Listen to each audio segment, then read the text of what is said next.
Thank you and welcome to EVC TV Focus. Today we are having a very solemn discussion about most of the issues that you've been raising on our comment section.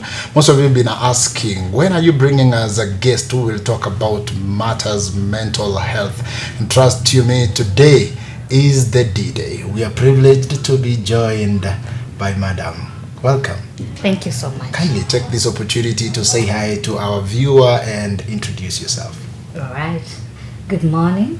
My name is Diana KEMUMA, and I'm a counselor. And I'm privileged today to talk about mental health because mental health describes each and every one of us. And,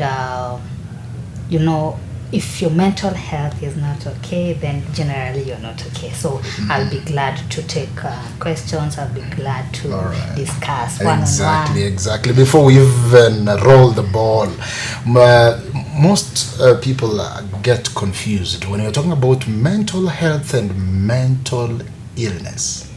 Maybe you can throw some light on that. Yeah.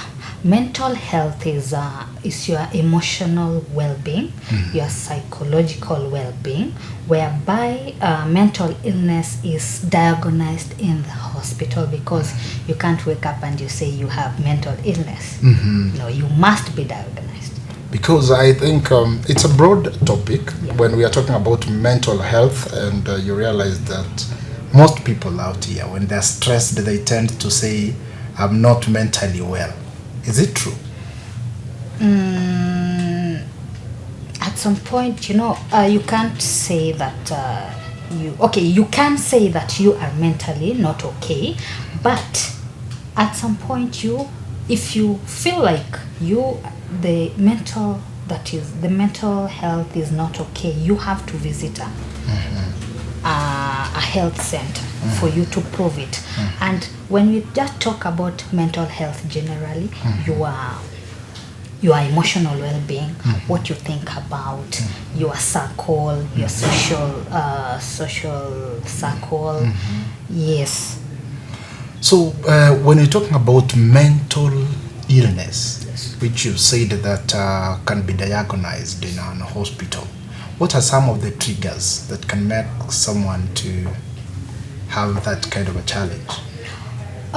First of all, we have, let me highlight the few mental illness that is very common amongst us. We have depression, we have anxiety disorder, we have what is called ADHD.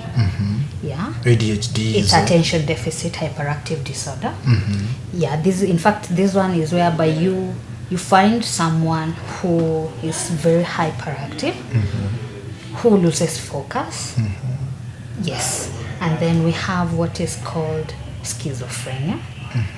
And then we have what is called OCD, obsessive compulsive disorder. This is whereby you find someone who is too perfect. Someone who you don't want to see something where it's not.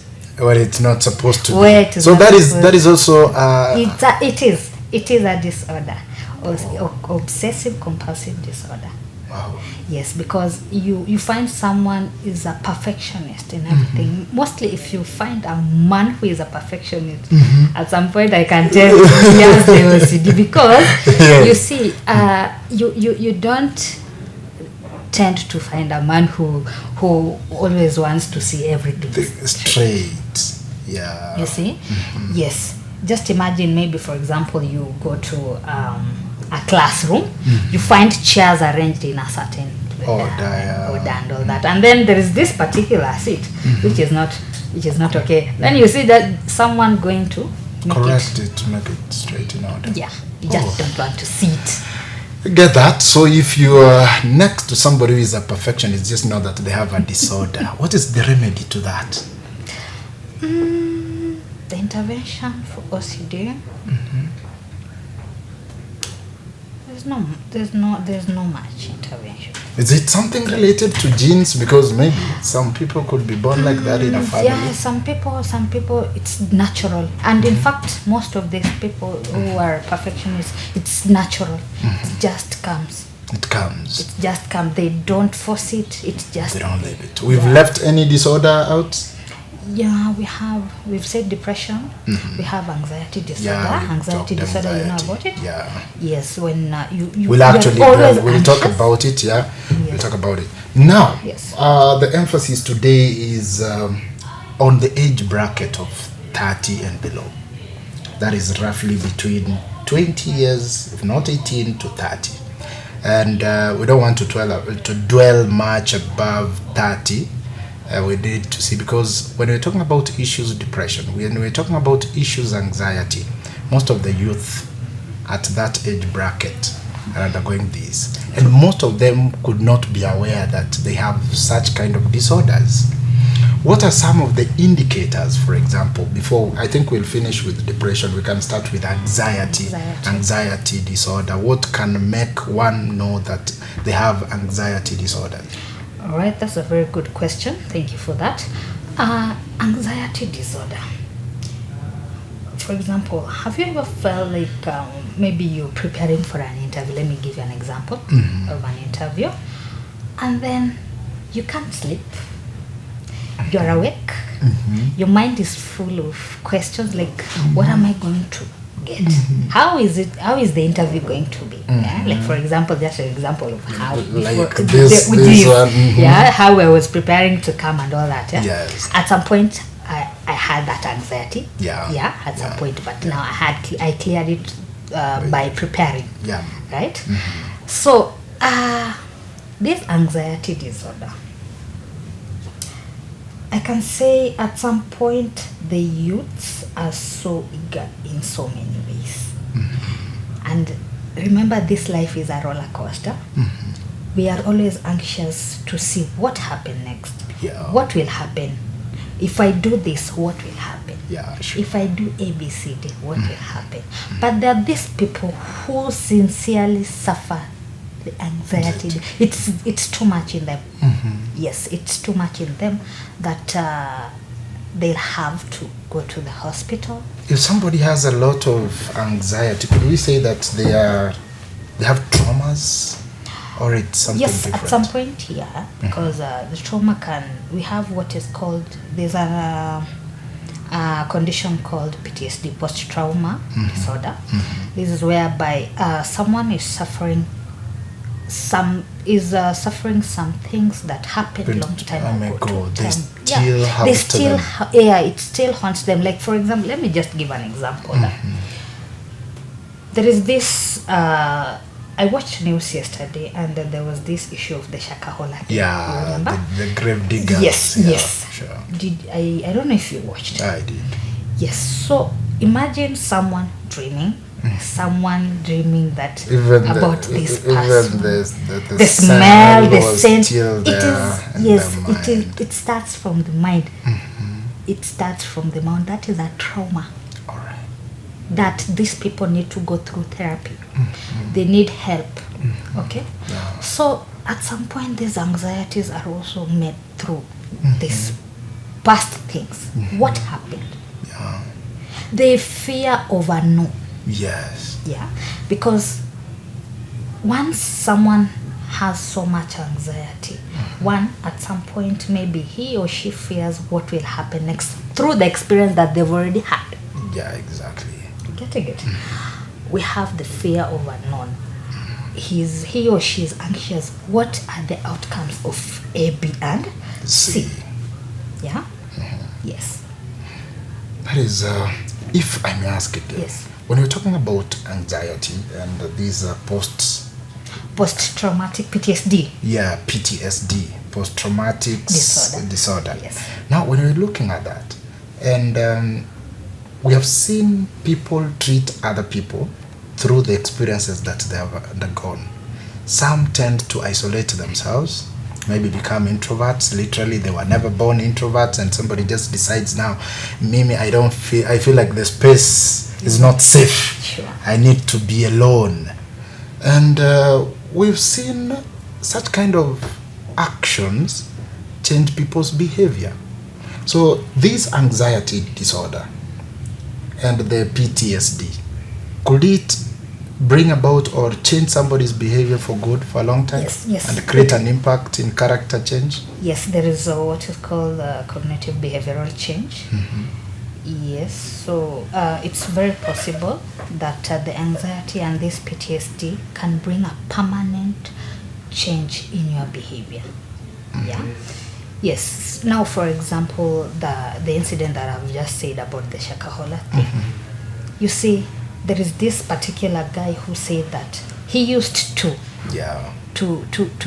be a motorcyclist. Yeah. But right now he can't go back on stage. Why? Because when people see him, they associate him with the Shakahola stuff. Yeah. But do you think is it so, or it is at the back of his mind? He imagines that when people see me, yes, they link me to It is Shakahola. at the back of the mind at some point, because you see, such a scenario, this person had to go through therapy, because once you undergo through a very critical issue and you don't go through therapy at some point, it will affect you. Maybe you are an extrovert and then all of a sudden you are an introvert. Yes, because of the situation that you went through. Exactly. Yes. Oh, so it gets that tough. So Yes. this issue of anxiety disorder, what are some of, apart from this therapy, let's assume that maybe somebody has a family member who is undergoing anxiety disorder, which is as a result of maybe they fear what they don't know, they fear what they have not seen, and maybe it has affected their social life, it has affected even their physical activities and the emotional well-being of that family. What is the immediate remedy that they can give them? Maybe let's assume before they go for therapy, maybe sometimes it can be expensive for you to seek a psychologist or a therapist to counsel. What are some of these home remedies that such individuals can undergo? Okay, in a family setup, I can say that families are there to support each other, and they should tell this client that it is well. They should affirm that everything is okay. There is nothing that is going to happen. If maybe this person fears that there's something going to happen, the family member stands up to be the first people to tell this person that it's okay. Everything is going to be okay. Affirm to this client that everything is going to be okay, and there is nothing to fear. Okay, there is nothing to fear at all. And at some point, this anxiety disorder may some clients end up taking medication. Yes, because of this, just to suppress and relax the hormones. Yes. Now, do you think situational analysis? Because from what you've explained, I'm just trying to understand. These days we have an issue of the Gen Zs, we have an issue of the Gen Alphas, who most people are assuming that most of them, they don't cares. Mostly they take things at face value. They're not that much skeptical when it comes to issues of reputation and how the society will see them. They really don't care about that. Do you think it's as a result of negligence, as from especially the parents? Because you've mentioned issues of the family. That the family has to be there. But you realize that these days most of the people work far away. They leave the children at home, so they grow only having friends, which is the social media, online friends, phones and their machines. So they tend to grow up secluding themselves from the normal things. They tend not to have people to tell them that things are okay. And that is why I don't know from your field if you can affirm that we're having so many cases of anxiety, depression and stress among these young people. Yes. And when you look at the things that are stressing them, are things that you can even smile about and wonder, this is a very minor thing, why is it stressing you? But to them, it is a major thing. Do you think it is because of the family distancing or parental guidance, or what is that? Okay, at some point, first and foremost, thank you for that question. And for this generation, Gen Z, can say that at some point this anxiety comes in because one, as you have said, parents are working far, they are not within. Two, you see nowadays, even in schools, we don't care our children, right? Yeah. So they always feel entitled. And right. Anything, they feel right in anything that they do. And when you deny them that access of doing that, they feel that they feel that you're now oppressing them. Yeah, they start having that anxiety. They start doing some very funny things. Yes. And number two, we have situations whereby a child has been raised up without proper parental care and all that. Yeah. Sure. So this child seems to have a fear of unknown because one, if maybe the parent was so strict, we have the very strict sure. that you can't do anything.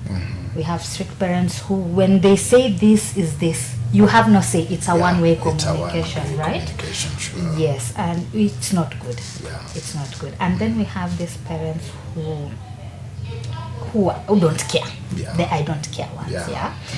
It leaves a child having so much anxiety, like what will happen next?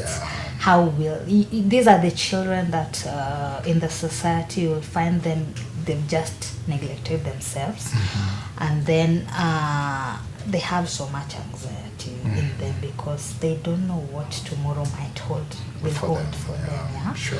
Yes. It is just but the beginning, but this calls for our first commercial break. Next discussion that is going to solely dwell on matters depression. We have touched a little bit on anxiety. We are yet to expand on it, but we'll be back again to talk about issues depression. So if you know anybody who has ever experienced a situation of depression, it is the right chance to know what and where to work on to ensure that they are good. Hi everyone, my name is Vincent Warinda. I'm the lead supervisor at Victorian Prime Chick. For the best fish in town and probably North Rift, come to Victorian Prime Chick and have a taste. Finger licking fish. Welcome everyone. Are you looking for a best place to have a good meal and a good dish? Welcome to Prime Chick, your home away from home, here at the heart of Eldoret City. Prime Chick offers you comfort, convenience, and a good meal to share with family, friends, and if you're having a dinner with a loved one. From the moment you arrive, you're not just a guest, you're part of something unforgettable. Our equipped staff is here to ensure your visit is seamless with a service that's hospitable. We have fried fish, we have wet fries, and other foods. We serve also plus organic, which is very fantastic. I'm Faith Mumo. I work as a waitress at Prime Chick Hotel. Welcome and experience our best service. Prime Chick offers you the best and you will enjoy their delicious meal. Fish is the best spot in here at Eldoret.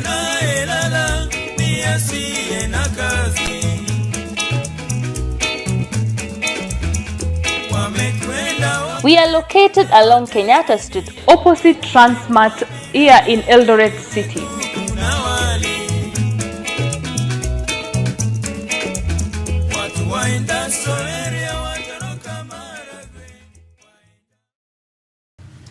Welcome back. This is Focus at EVC TV. Today the discussion is solely about matters mental health, and we've mentioned a few matters, especially on the matter of anxiety, where we have seen the possible triggers, causes, and remedies, and how it is impacting our social, psychological, and even the physical life that we live, and we want to match on. And when we're talking about the causes of anxiety, we mentioned about trauma, and I think we are get to look into the broader part of it, which is depression, where we are going to look at more of the causes. Sometimes if somebody is anxious, you may tend to assume they are depressed. How do they relate, by the way? Anxiety and depression.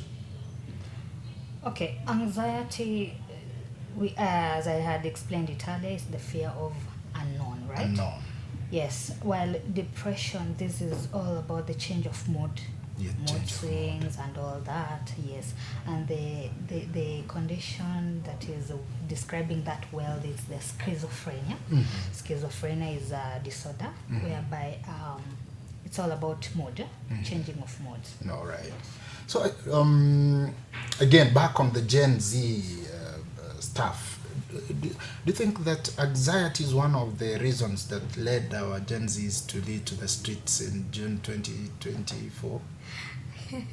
Okay, Because at the end of the day, we need to know what were the major causes. If we do not know why, we may assume that these guys were under substance abuse. We saw some politicians say that. Others could say they were just overexcited to be in the streets. But it is not the truth. Not really. You know, the Gen Z, these are people who want their voices to be heard. Yeah. These are people who, if they need this, they need it. Yeah. Yeah. You cannot tell them no. Yes. Yes. So at some point, let me say they were very anxious to see what will happen. And I'm very sure there are some people who went on the streets just to see what will happen. What will happen? They wanted to experiment what is going to happen. What is it? Because maybe they have not been on that Yeah, setup. yeah, yes. So, maybe if I may ask, we've said anxiety can be related to genes. Is it something that can be heredited? Like if you get a partner who has an history of anxiety in the family, there is a possibility that you may also get a child who might be having such a challenge. Okay, generally, the mental illness that we have just mentioned, some of them can be inherited. Some of them can be developed. Yes, according to the situations. Yeah, because like for example, let's say the schizophrenia, it's all about mood. Yeah, mood.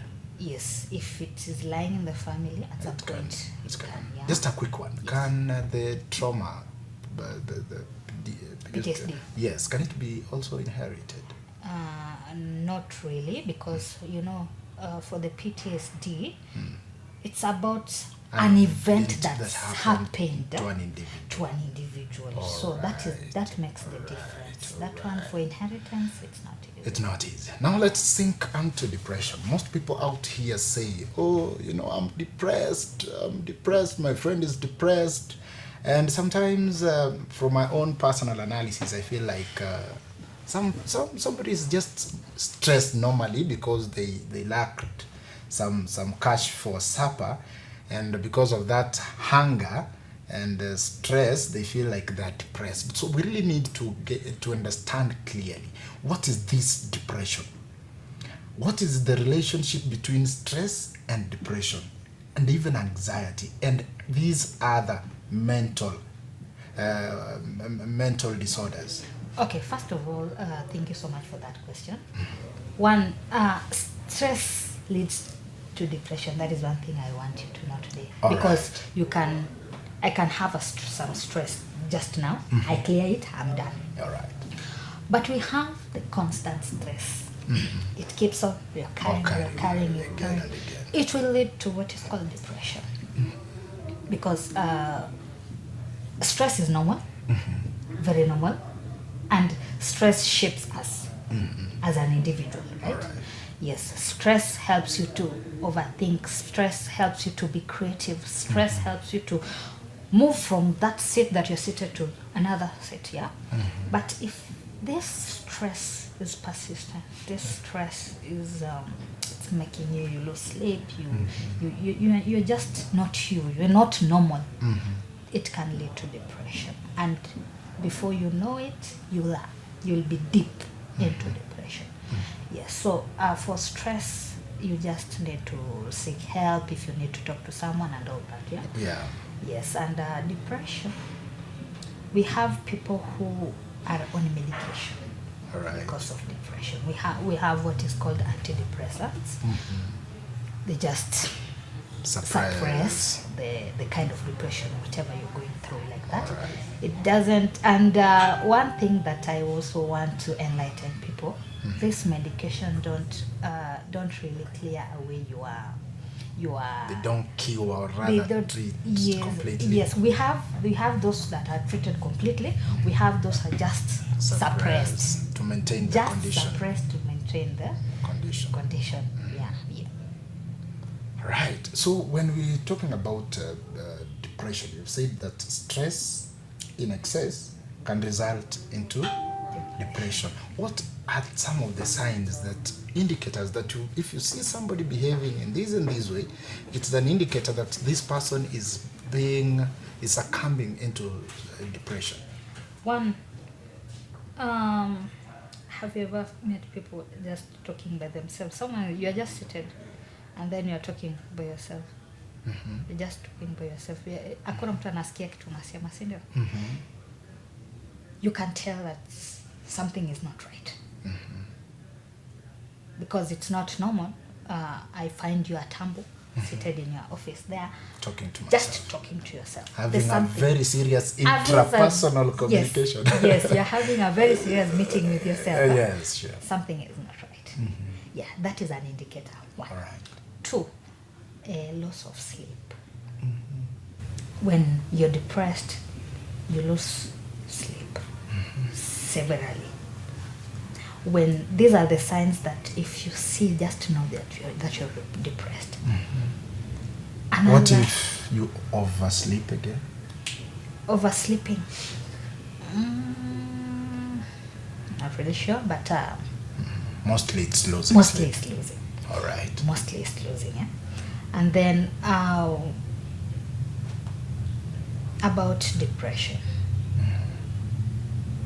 We have these people when they're depressed, they eat A lot. a lot. Some add weight. A lot. Eating lot. result to adding a lot of weight. Yes. Uh-huh.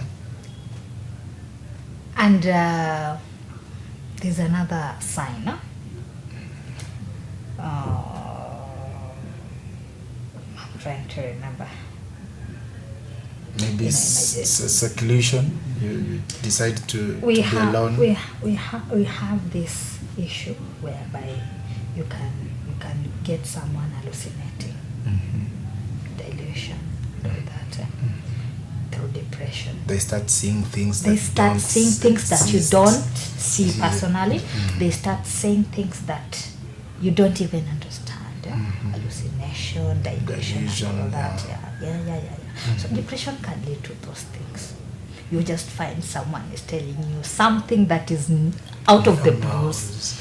Is telling you that he or she is seeing something. Maybe this person, just an example, someone who has lost a loved one. They tend to hallucinate a lot. And see them. Because this person sees the loved one seated there. He or she will tell you, ATAMBO, so and so is there. For real, you'll try to see in the room and he or she is not there at all. Yeah, that's depression. Wow. It is. And those kind of people, they need to be taken through therapy. They should be taken care of because they're seeing things that you don't see. They're talking things that you don't even understand. Can I ask something? You know, on an African setup, before people got knowledgeable or people are enlightened, as you said, most people could tend to think that depression is madness. How do the two relate? In fact, one of the stigmatization about mental, when someone comes out and say that they have mental illness, people tend to associate mental illness with madness, which is very bad. Let us be honest. Let us just remove that word. You can't. We have professionals who are in offices and they have mental illness. I've seen I know one who is having schizophrenia. I know one who is having bipolar. I know one who is suffering from the anxiety disorder. It's not madness. These are just conditions that they can be well managed. Okay? If it is diagnosed on time. Yes. Because again, on the same note, on an African setup again, when somebody is depressed, they tend to link it to witchcraft and the witch hunt. Yeah, most the African narrative, most of them, they say that, no, we are lirogwa. Apana. Yeah. Let us remove that. Hakuna kurogwa, hamanini. There are people, there are cultures who believe that. Yeah, sure. That this person was bewitched.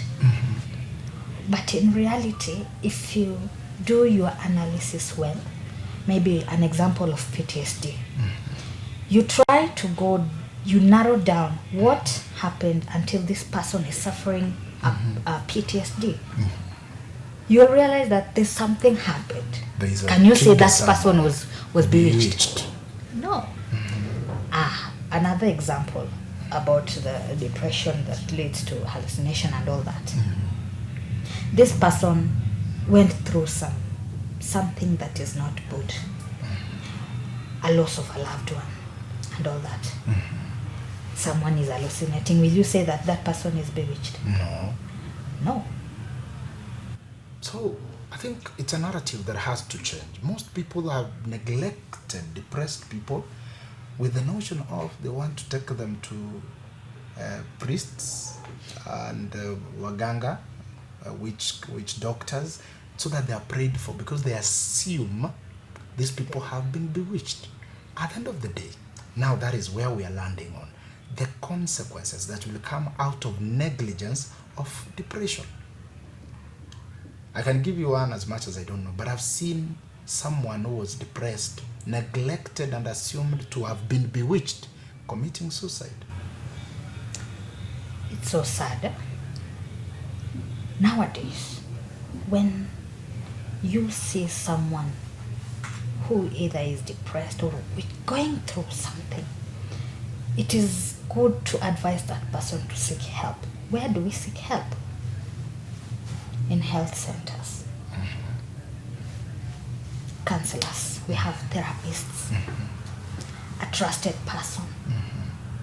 Open up. You know, when you don't open up, you cannot be helped, because I can't know what you're going through if you don't tell me. Exactly. Tell me what you're going through. I will help you how I know it. And this narrative of Africans taking people for prayers, it is okay to pray. Yeah, sure. Yeah, It it can is be a therapy. very perfect to pray. But when you see a condition is persisting, seek medical attention, because you might be fighting something that it can be helped very fast. You might be assuming something, and then when you will take this patient to the health care center, you will realize that this thing is now too much. Yeah, it it's cannot too even be helped. can't If it be is something that was to taken care of earlier. to be taken care of earlier, it could have you'll saved find the it. situation. Yes, you'll find it. It has now gone in deep. It's just managing, but not treating it completely. Calls for a challenge to all the people. If I know most of us have friends, relatives that we tend to feel ignorant about. You assume maybe somebody is having that serious interpersonal communication with themselves, and you start assuming and telling them, wewe wacha. Sure. Wacha, wewe wacha. You know, the wacha thing, you think it's a joke. It's not a joke. But with time, you realize that you've lost a friend. Somebody has succumbed into serious depression. They're in wards. I visited Nairobi hospital, an hospital, not Nairobi hospital, an hospital in Nairobi, and I happened to go to the ward. Yeah, watu ambao walikuwa depressed. I'm telling you, I met the professionals that you're talking about. A very serious pilot trying to fly a plane, and he's seriously doing it. seriously doing but is under depression. So maybe again, now back before we wind up, family roles in curbing the issue of depression. Because when you're talking about the ignorance I've just mentioned, it starts with your family immediate members who tend to ignore and think you're acting. Wakati mwingine mtoto amekula school fees by mistake because he's young or she's young. Kukula school fees umempea pressure mingi. Hiyo pressure imeenda imetrigger depression. Anaanza na stress tu kidogo. But kila time ukimwona unaona tu vile alikula school fees na unamtusi. You know our African parents, how they can abuse you, relate you to people in the villages who are whatever they are and everything of that sort. So with the time, you realize that this child is losing it. This child is can no longer be controlled. Maybe he or she never used to use drugs, and you know, hii peer pressure vile inakuanga mtu ukikaa uko na stress wanakuambia bu vuta hii kidogo. Vuta tu utarelax. So at the end of the day, umelose mtoto into depression, umelose into drugs. Yes. And many other things that can come along with that. So what advice can you give this family, not necessarily parents? There are some who are taken care of by relatives. There are some who are staying with their siblings. There are some who have their parents with them or guardians, whichever. What advice can you give to our people so that at least we narrow this bridge, we ensure that we care for every individual in this life and ensure that we do not have cases of depression? Okay, that's a very good question. Thank you for that. First and foremost, parents should know that they're dealing with different personalities in their children. Yeah. Second, parents should also know that when we put so much pressure into a child, they'll start developing stress, slowly, depression, without you parent knowing. Those of us who were raised in the 1990s, those of us who were raised in the 1990s, you know how our parents used to do it. It is strokes na na mambo inaisha, sindio?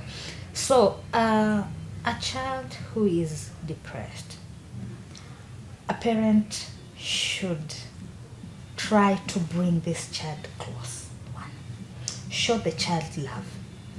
Show that teenager love. Something bad has happened. Let me give an example. Early pregnancies, the teenage pregnancies. Let me just give an example of that. This student, maybe she's informed, right? Yeah. She gets pregnant. Yeah. And then the child automatically will get stressed. Yeah. Right? Yeah. I don't encourage teenage pregnancies. Yeah, sure. But I'm just giving a case scenario. Yeah, sure. Then this child is informed too. The act happened. The stress starts. She starts feeling stressed. One, why? How will the parent take this? Yeah. What is going to happen? Yeah. What is going to happen to this unborn child? Yes. And this scenario, fortunately, the parent becomes aware. That kind of pressure that the parent will give this child. We have different parents. Some will put pressure at the first, and then they will understand. There are some will chase you away. Yeah. Because why did you become pregnant informed? You're adding a burden to a burden. Adding a burden to a burden. You see? Yeah. Others will even withdraw support. Exactly. Others will withdraw the support. Yeah. And through the kind of pressure that this parent will put to this child, if that matter is not well handled, this child will end up going to do abortion. Yeah. When this child does abortion, what happens? We have several things that can come up. You see, this child will start getting depressed and when stressed, and when this stress is too much, it will lead to depression. What will this child think? She will be suicidal, because one, She feels neglected. She feels neglected.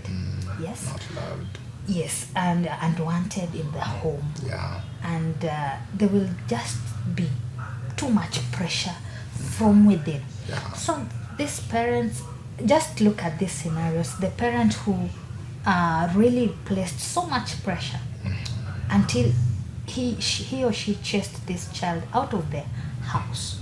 And this family who took care, okay, the pressure was there at first, but at some point they now made this child know that it was wrong. This is a wrong move, and they need to do A, B, and C. It is a mistake that has happened. Now you take the child through the expectations as a mother and the transition and all that. A child will learn, you know, once bitten, twice shy. Yes, once bitten, twice shy. You will tend, this parent will take care of this child, and you will go back to school. The parent will take care of the baby, and he or she will give you an opportunity to go back to school. You see, those children, they will tend up to overcome the depression and stress and all that. But this other one who was chased away, they can commit suicide. They'll look for ways to go and do the abortion and all that, and it will be messy. Yes, it will be messy. So a message to the parents: it is important we take our children through the things that happen in life. Let us talk about these things. It is in fact long time ago. I think our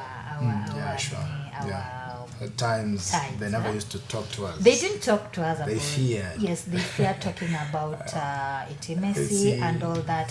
Sex relationships. Yes, even the STIs, the sexual transmitted diseases. They were never that open. Let us be honest. And like right now, the parents, we parents now, we're very open to the children. We tell them the reality, how it is. If you do this, this is the consequences. If you do this, you will save yourself in this situation. Yeah, sure. Yes. So parents really need to know how and when to handle some situations, so that they don't give a child pressure to an extent the child commits suicide. All right. Really, really amazing. Because of pressure of time, we've mentioned about pressure, about family issues. Because of pressure of time, I think we also call this, we call it a wrap. But it is just but the beginning. Hope is that you've learned, you've gained some knowledge on how to care for your loved one, to ensure that at least we don't have more people succumbing again into depression. That is the essence of this. We will be here again to discuss further, because this is a very broad topic. It is not the end of the road. If you have a relative, a friend who is stressed, who is depressed, please don't feel that their life is over. It's never over. So we have so many remedies. We have talked about therapeutic exercises that can at least ensure that we get our mental well-being in the correct manner or in the correct way. So my urge is to everybody out there, the point here is we should learn to speak out. We should learn to speak out. Anytime you have a challenge, anytime you have a problem, I think speaking out is the best remedy we have so far to ensure that our mental wellness is maintained. This has been Focus on EVC TV News. I've been privileged to be joined by my guest here. Thank you so much. You can tell us where we can find you. Maybe there's someone who could want to get some therapeutic remedies out of the platform. Okay. Yeah. First and foremost, I thank you so much for this session. It has been a wonderful session. Another thing, I want to also make you aware that this month of June is Men's Mental Health Awareness Month. It is very important. Our next topic will be on that. Exactly. So you've really prepared them for it. Yeah. Exactly. And I'm found here in EVC. if you have a need that you want to talk, you want to speak out, because opening up, you're not forced to, but the situation will force you to open up because you need help. You need help, you must open up. You can't keep quiet and you need help, yeah? And the first therapy is opening up. There's this say that a problem shared is a is problem solved. half solved, yes? Exactly, yeah. So I call upon each and every one of you who feels like they are going through something that they can't really visualize it.